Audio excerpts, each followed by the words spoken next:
Hello everyone, welcome back to my channel Learn Physics Easily. இன்னைக்கு 11th Physics Unit 7 Properties of Matterல ஒரு book back 5 mark question பார்க்கலாம். Question: Expression for elastic potential energy. So நம்ம எங்க energy calculation பண்ணாலும் அங்க first work done calculate பண்ணும். அந்த work done தான் energy ஸ்டோர் ஆகும். இந்த டாபிக்ல உங்களுக்கு ரெண்டு ஃபோர்ஸ் பத்தி தெரியணும். ஒன்னு restoring force, next one is deforming force. இப்போ ஒரு ரப்பர் பேண்ட் இருக்கு. அந்த ரப்பர் பேண்டை நம்ம ஸ்ட்ரெச் பண்ணோம்னா நம்ம ஒரு ஃபோர்ஸ் அப்ளை பண்ணும். அந்த ஃபோர்ஸ் அப்ளை பண்ணி அந்த ரப்பர் பேண்டை நம்ம ஸ்ட்ரெச் பண்றனால அதோட சைஸும் ஷேப்பும் சேஞ்ச் ஆகுது. அந்த ஃபோர்ஸ் தான் டிஃபார்மிங் ஃபோர்ஸ். இப்போ அந்த ஃபோர்ஸ் அப்ளை பண்றத நம்ம ஸ்டாப் பண்ணிட்டோம், அந்த ஃபோர்ஸை விட்டுட்டோம் அப்படின்னா அங்க அந்த ரப்பர் பேண்ட் அதோட ஒரிஜினல் சைஸ் அண்ட் ஷேப்புக்கு திருப்பி வந்துடும். அந்த ஃபோர்ஸ் தான் ரீஸ்டோரிங் ஃபோர்ஸ். அப்ப இந்த டிஃபார்மிங் ஃபோர்ஸும் ரீஸ்டோரிங் ஃபோர்ஸும் எப்பவுமே ஆப்போசிட் இன் டைரக்ஷன்ல இருக்கும். இப்போ ஒரு பாடியை நம்ம ஸ்ட்ரெச் பண்றோம் அப்படின்னா you take a rubber band. ஒரு ரப்பர் பேண்டை நம்ம ஸ்ட்ரெச் பண்றோம்னா எதுக்கு அகெயின்ஸ்டா நம்ம ஒரு ஒர்க் டன் பண்ணோம்னா இந்த ரீஸ்டோரிங் ஃபோர்ஸுக்கு அகெயின்ஸ்டா ஒரு ஒர்க் டன் பண்ணோம். அந்த ஒர்க் டன் தான் எலாஸ்டிக் எனர்ஜியை இங்க ஸ்டோர் ஆக போகுது. இப்போ ஏதோ ஒரு ஆப்ஜெக்ட் இருக்குன்னு வச்சுக்கோங்க. அந்த ஆப்ஜெக்டை தான் நம்ம ஸ்ட்ரெச் பண்ண போறோம்னா அது ஸ்ட்ரெச் பண்றதுக்கு முன்னாடி இருக்க லென்த்தை நம்ம எல்லுன்னு எடுத்துக்கலாம், ஏரியா ஆஃப் கிராஸ் செக்ஷனை ஏன்னு எடுத்துக்கலாம். இப்போ அந்த ஆப்ஜெக்டை நம்ம ஸ்ட்ரெச் பண்றனால நம்ம ஒரு ஃபோர்ஸ் அப்ளை பண்ணுவோம். ஸோ அதோட லென்த் சேஞ்ச் ஆகும். அந்த சேஞ்ச் இன் லென்த்தை ஸ்மால் எல்லுன்னு எடுத்துக்கலாம். அப்போ ஒரிஜினல் லென்த் கேபிட்டல் எல், நம்ம ஃபோர்ஸ் அப்ளை பண்ணி சேஞ்ச் ஆகுற லென்த்தை ஸ்மால் எல் எடுத்துக்கிறோம். இங்க நம்ம எலாஸ்டிக் லிமிட்டை எக்ஸிட் பண்ணல அப்படின்னா என்ன அர்த்தம்னா நம்ம அந்த ஃபோர்ஸ் அப்ளை பண்றத நிறுத்திட்டோம்னா அந்த ஆப்ஜெக்ட் ஒன்ஸ் அகெயின் அதோட ஒரிஜினல் சைஸ் அண்ட் ஷேப்புக்கு மூவ் ஆயிடும். அதுதான் எலாஸ்டிக் லிமிட். எலாஸ்டிக் லிமிட்னா எந்த லிமிட் வரைக்கும் அந்த ஆப்ஜெக்டால அகெயின் அதோட சைஸ் அண்ட் ஷேப்பை ரீகெயின் பண்ண முடியுதோ அதுதான் எலாஸ்டிக் லிமிட். ஸோ அதை நம்ம எக்ஸீட் பண்ணாததுனால இங்க எந்த எனர்ஜி லாசஸுமே இல்லை.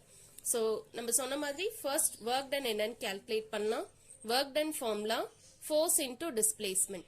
So dW is equal to F into இங்க டிஸ்பிளேஸ்மெண்ட்க்கு பதிலா இங்க லென்த் தான் சேஞ்ச் ஆகுது. சேஞ்ச் ஆகுற லென்த்தை நம்ம எல்னு எடுத்ததுனால இங்க டிஸ்பிளேஸ்மெண்ட்க்கு பதிலா டிஎல்னு எடுத்துக்கலாம். எனக்கு வெறும் ஒர்க் டன் தான் வேணும். So integrate the equation on either sides.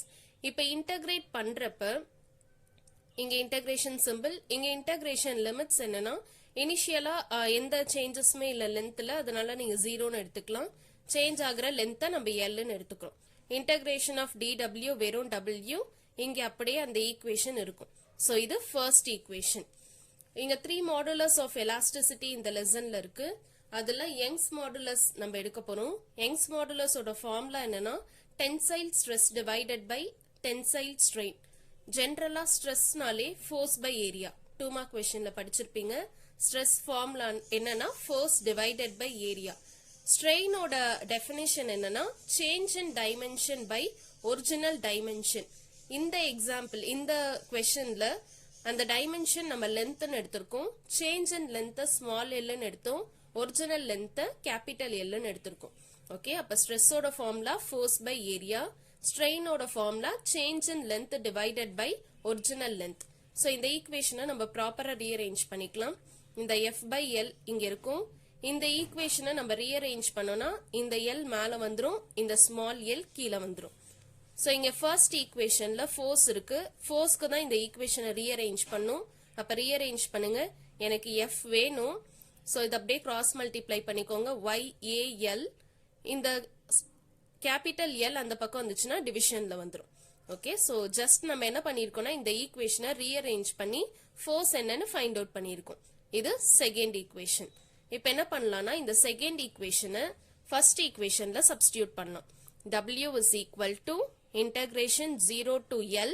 இங்க F க்கு பதிலா நம்ம கண்டுபிடிச்ச இந்த value YAL divided by L இங்க into DL. அகைன் அந்த ஃபைனல் ஈக்குவேஷனை நான் உங்க ரெஃபரன்ஸ்க்காக எழுதியிருக்கேன். இங்க வித் ரெஸ்பெக்ட் டு லென்த் தான் இன்டகிரேட் பண்ண போறோம். அப்ப ரிமைனிங் டேர்ம்ஸ் எல்லாமே கான்ஸ்டன்ட் மாதிரி அதை நம்ம வெளியே எடுத்துடலாம். ஸோ YA by L வெளியே எடுத்துடலாம்.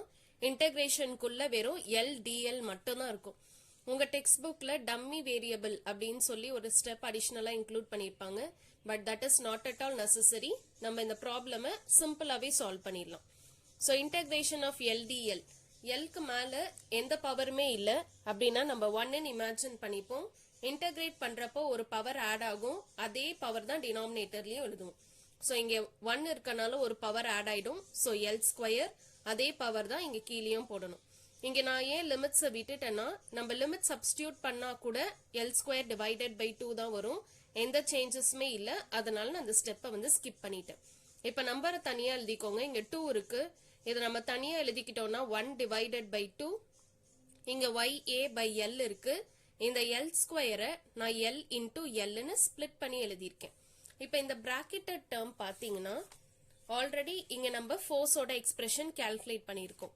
YA small l divided by capital L அதே டேர்ம் தான் இப்ப இங்கேயும் இருக்கு நம்மளுக்கு. Okay, YA small l divided by capital L இதுக்கு பதிலா நம்ம ஃபோர்ஸ்ன்னு எழுதலாம். So half into force into length. So this is the expression for elastic potential energy. இப்ப நம்ம எனர்ஜி டென்சிட்டி கண்டுபிடிக்க போறோம். எனர்ஜி டென்சிட்டினா நத்திங் பட் இந்த எனர்ஜியை அப்படியே வால்யூமால டிவைட் பண்ணணும். ஸோ நம்ம எனர்ஜி டென்சிட்டியை யூன்னு எடுத்துக்கலாம். எலாஸ்டிக் பொட்டென்ஷியல் எனர்ஜி ஆன்சர் தான் half into F into L. Volume formula area into length, அதனால இங்க ஏரியா இன்டூ லென்த்னு எடுத்திருக்கோம். இந்த ஈக்குவேஷனை இன்னும் ப்ராப்பரா ரீஅரேஞ்ச் பண்ணிக்கலாம். இந்த 1/2 இங்க தனியா எழுதிக்கோங்க. இங்க F டிவைடட் பை L, இங்க இந்த small l divided by capital L. So half into force by area na stress, because stress ஓட definition na force by area. அதனால இந்த F by A க்கு பதிலா நம்ம stress எழுதியிருக்கோம். இந்த small l divided by capital L na strain, because strain ஓட equation change in dimension by original dimension. So strain. So இந்த equation ஏ நம்ம in terms of stress and strain ல எழுதியிருக்கோம். Very simple 5 mark question. Thank you for watching this video.